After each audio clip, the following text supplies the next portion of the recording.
Hello, everyone, and welcome to this week's Sports Outlet. I'm your host, Otto Gomez, and I'm joined here today by Mike Jozwiak and EJ Paras. With the first round of the NBA playoffs almost over, there's a lot to talk about. So let's get right to it with our first discussion question. What has been the most shocking thing about the first round of the action so far? EJ, what do you think? All right, I'm going to start with the Eastern Conference.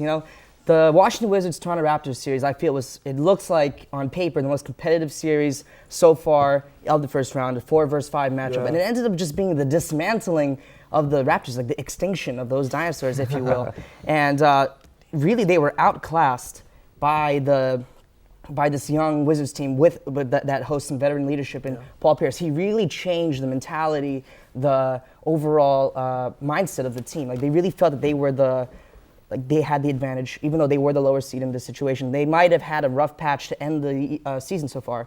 And they even admitted that even though they weren't in the entire 100% focus for the regular season, they really turned it up to 11 for the playoffs. Okay. And really, the Raptors, DeMar DeRozan, Kyle Lowry, everybody was saying is that they're underrated, #We the North, and they really they laid a goose egg. Mm-hmm. I don't know where they went. Game 4, they lost by 31 points. They really had no fight. Once that deficit got to 20, they just said, all right, better luck next year. And that's not great. I mean, they just broke their franchise record, the best regular season they've had, 49 wins, which is great for the team. And then to just come out flat in the first round again, this is probably 3 or 4 straight first-round exits for the Toronto Raptors. This is after a big year last year when they really gave the Nets a run for the money, when they had Kevin Garnett and Paul Pierce still in there. That was a great series. Yeah, and then they just lay an egg against it. Yeah, it's kind of disappointing for them. Yeah, and it's I wouldn't be surprised if Drew Casey's out of there if they make some big changes. Yeah. Out of that team. Yeah, the Wizards just beat them up.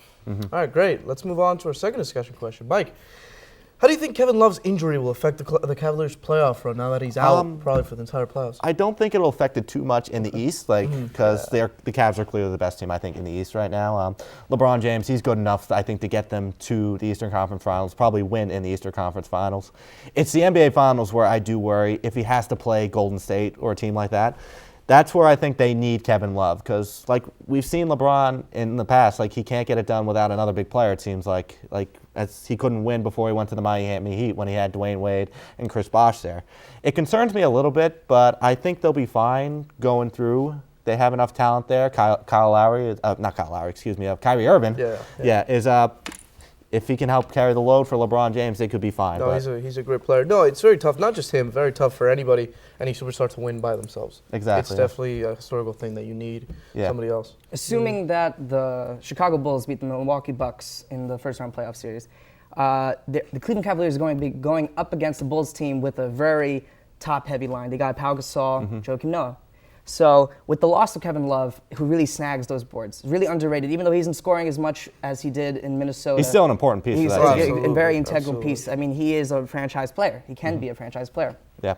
So the loss of Kevin Love, I feel, it will be felt during the Bulls. It'll test them. I feel like that's the one team in the East that they would have a lot of trouble going through is the Bulls, but to me, if they don't have to run into the Bulls, I think LeBron James is good enough to carry that team against the Bulls. It'll be a tough series, but like you said, I think it'll be a tough series. No, and Kyrie Irving's no joke either, though. Yeah. You have to keep in mind, this guy can score. He has been kind of the forgotten man on that Cavaliers team. I know him and LeBron have butted heads before, but he could still ball, man. That's right. Great. That'll do it for discussion questions. After this break, we'll dive right into our rapid fire segment. Stay with us. Welcome back to the Sports Outlet. It's now time for a rapid fire round. EJ and Mike are going to alternate answering 3 questions each for 30 seconds. Mike, let's start with you.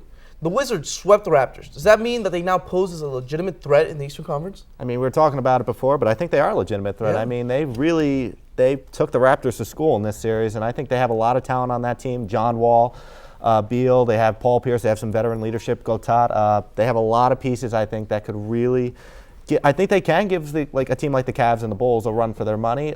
Maybe not so much the Cavs, I think, with LeBron James, but I could see them winning the series against the Bulls. I could see them getting to the Eastern Conference Finals and really posing a threat, I think.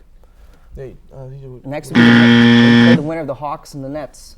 And presumably, I think they can win that game. Yeah, I think so whoever too. plays, I'm sure they can win that series. The Hawks haven't looked that good against the Nets. I think so. EJ, both the Coach of the Year and Defensive Player of the Year awards were recently handed out. A lot of fans and experts, though, have had some quips with the picks of Mike Budenholzer and Kawhi Leonard, respectively. Do you think these two deserved their awards?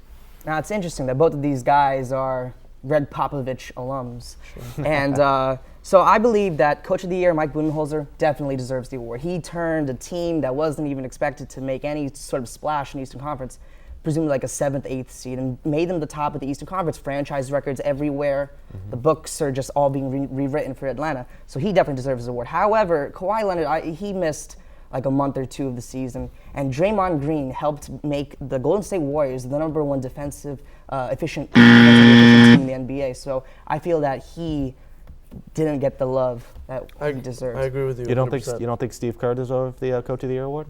What he done in Golden State? He was basically, now, even though he did transform the team's culture, he was given the keys to like a wonderful franchise. Yeah. Like he didn't really have to do as much. Like really, Mark Jackson, he changed the culture of that team. He started the change of the culture, and then Steve Kerr was kind of just icing on the cake and like, look what I made. Yeah.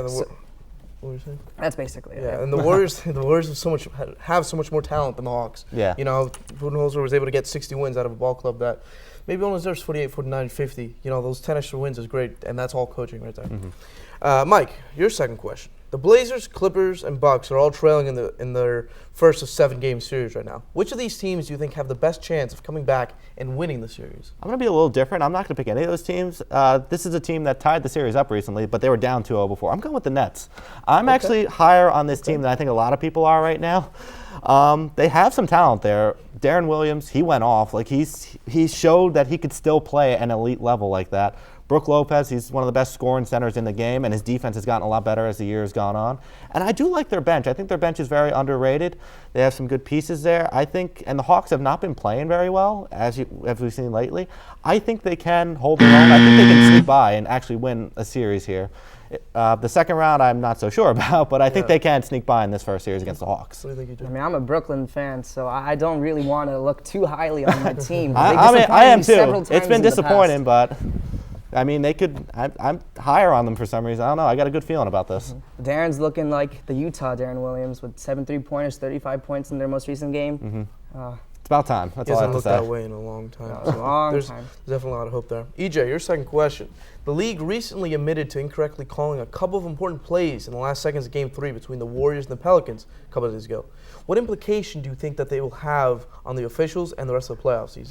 Now, in Game 3 of that Warriors-Pelicans series, there was just a lot of missed calls. Like nothing was called. There was a traveling violation. There was a foul call. And there was just several things that basically the refs swallowed the whistles down their throat. Yeah. So I feel like they're going to be doing more of that. There have been although last night's game, the Spurs-Clippers game, there have been, even Doc Rivers has said that he thinks that there have been some brutal calls that went their way. So there's basically a model of consistency that all these referees have to follow. And they don't know, you can't really please anyone. You're going to disappoint somebody with the fans using social media and all their various hashtags that the refs are blowing these games for these teams. I feel that the NBA really does have to make some sort of like reminder to the fans that the refs are doing the best they can, that they're not really eyes in the sky, they're just seeing what they can, but they're just two eyes that everyone else has. Yeah. So it's part of the game. The Missed calls are part of the game, and it just gets magnified because it's the playoffs and it's like a huge series. I don't think it would have mattered so much in the Warriors-Pelicans games. The Warriors were clearly going to move on and beat the Pelicans in that series, but yeah, I mean, it's just part of the game, and I think people got to like calm down about that. It's going to happen. It just happens to get magnified because it's a huge series, like and it's the playoffs. Absolutely. And in the end of that game, when Steph Curry hit that huge three, there were bad calls on both sides. You know, the Warriors player who rebounded the ball traveled before giving it to Steph Curry, but then Steph Curry was also fouled after that shot. So, you know, they're balanced out. And what you said, they're starting to swallow their whistles, maybe in the theme of let them play, let the guys play, you know. I also think even though there were tough calls for the Clippers game, they did make the correct call with the tip-in, with the goaltending. So, you know, they're getting the big important ones are correct. Mike, last question for you. Knowing how all the teams have played so far, what is your dream finals matchup? What do you want to see? I'm going to be different. I want to say the Warriors and the Spurs. This is a Dreams Finals matchup, Oh, okay? okay. So it could be a little different. Okay. Just imagine a veteran team like the Spurs going up against the young up-and-coming #1 seed in the Warriors. Greg Popovich versus Steve Kerr. I think that would be an incredible series. I wish one of those teams was in the East because I would love to see that matchup. I guess to go more for the real question, I guess probably it would be the Cavs and the Spurs. Like, again, LeBron versus the Spurs again, and Greg Popovich, Tim Duncan, and all those guys. That's always a fun matchup to see. It's kind of on your Warriors-Spurs dream matchup. I feel like that would almost be like a master versus apprentice with Greg Popovich Exactly. I think- coaching against his former player, Steve Kerr. It'd be a lot of storylines, I think. Oh, there. yeah. That'd be Kind of a man. changing of the guard, too, if the Warriors could somehow win that series. We could see that maybe as soon as next year if they change how the playoffs are aligned. If they stop doing the conference thing and do top 16. There have been rumors about we that. could see that. What do you think, EJ? What's your dream matchup? I just feel that for the sake of viewership and fan recognition of the players, I think Warriors-Cleveland would be a fantastic series. It would be high octane, and it would be like Steph Curry versus LeBron James. With Steph Curry recently like eclipsing LeBron as like one of the more like popular, well-appreciated, well-liked players in the NBA, I feel that this would be really awesome in taking a step forward in the recognition of the NBA as a whole. Absolutely. All right, EJ, your last question. How much did the veteran leadership account for the success of the teams advancing to the second round and their success? How much did that attribute to the success? So, as we said earlier, the Wizards really beat the Raptors, and Paul Pierce, as a championship winner back with the 2007 Celtics, he really did change the mentality of that team. And with the Spurs, you can never count them out. Tim Duncan is 39 years old right now, and he just recently broke the record, oldest player to get the most 20-10 double-doubles in a playoff series. And that's just crazy. Without a player like Tim Duncan, without a player like Paul Pierce on these teams, like who knows how much of a splash they could make in their respective series. You even have Pau Gasol on the Chicago Bulls. And Pau Gasol, I feel that he's bringing his Lakers, the wisdom he gained from Phil Jackson and over there, and just really Chicago is just, they're always a threat, but even this year they're more so. I've been counting out the Spurs for years now, and it's always a mistake. I'm just going to end it right there, like to answer your question. Death They're always tax there. the Spurs. Death tax the Spurs. Only thing's guaranteed. Perfect. That'll do it for rapid fire questions. After the break, we'll wrap things up with coming at you. Stay tuned. Oh, we're really. Welcome back. It's finally time for Coming At You, where EJ and Mike will ask each other one question made up on the spot. Mike, what's your question for EJ? EJ, what are your expectations for the draft coming up? Well, this year's draft class, I think, has a lot of potential. We have some potential superstars in the making with Jahlil Okafor, the hometown hero, Karl Anthony Towns. And then going back to the Wisconsin-Duke matchup, there are some lottery picks in the mix there. Got Frank Kaminsky, Jahlil Okafor, like I've said before. And basically, a lot of these teams, like mainly Jahlil Okafor, Karl Anthony Towns, there is a difference maker in those two players. They can really transform a franchise much in the same way that, for example, Anthony Davis, young guy right now, That's a good example, he's yeah. just gonna really explode the New Orleans Pelicans. There is somebody similar, reminiscent of that of Anthony Davis there. This could be a very good draft. I'm very excited for it. Like we said, there's two superstars in the making right there. And there's a lot of solid pieces in there, I think, who could really contribute to a team right away. Yeah, Moutier and Russell and Winslow can all finish off the top five. Yeah, those big guys definitely have a lot of potential. Great. EJ, your question for Mike. So a lot of teams this year in the NBA have had rough seasons. So given the draft and given all the various things that happen in the offseason, what team do you think could have the best bounce back from a rough season? I'm going to say the Knicks because they still have Carmelo Anthony. I know Otto's very happy about that. But, yeah, they have Carmelo Anthony. He's one of the best scorers in the game. Like, you cannot deny that. They have a lot of money to spend. They have a lot of cap space. They can probably use that money to lure a big name in here, whether it's Marc Gasol or somebody like that. I think Marc Gasol would be a huge piece for New York. And then, they're going to get a high draft pick. They have a chance to get one of these, superstars that are in the draft, whether it's Okafor or the other guy. Towns. Thank you. Towns, Yeah, they have a chance to, I think, really build around Carmelo Anthony, and, they could put together a really solid team. It's Phil Jackson. I know he had a rough year this year. He's still learning His how to be a experiment, president of really. basketball operations, but I think he knows the game too well. I think he can figure this out for the Knicks, and I think they can bounce back. Trust in the Zen Master. Trust in the Zen Always Master. Trust in the Zen Master. Great. That's all we got today on Sports Outlet. And in the meantime, if you're interested in joining LTV, like us on Facebook or email us at ltv@tcnj.edu. For EJ Paras, Mike Jozwiak, I'm Otto Gomez. We'll see you soon.